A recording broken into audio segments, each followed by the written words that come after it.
দুনিয়াতে কোন গ্রামকে কাফেরের গ্রাম বলা যাবে কি? একটা গ্রামের সব লোক কি কাফের হয়? বেরেলিতে যারা বসবাস করে সবাই ইমানদার। বেরেলিতে যেমন দু চারটে কাফের আছে, দেওবন্দেও দু চারটে ইমানদার। কোন জায়গা, কোন স্টেট, কোন দেশ, কোন রাজ্য সবাইকে কাফের বলে ঘোষণা করা যায় না। তোমাদের আলা হযরত, আমাদের আলা হযরত, সুন্নিদের আলা হযরত কেবলমাত্র চারটে লোককেই কাফের বলেছেন, সারা দুনিয়ার সবাইকে কাফের তিনি বলেন না।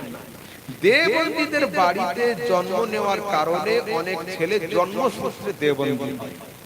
আহলে হাদিসদের বাড়ি জন্ম নেওয়ার কারণে অনেক ছেলে জন্মসূত্রে আহলে হাদিস হয়, কিন্তু আহলে হাদিসের আকীদা তাদের জানা থাকে না, দেওবন্দের আকীদা তাদের জানা থাকে না। যেমন আমাদের হাজার ভাই আছে যারা সুন্নিদের বাড়ি জন্মেছে, তাই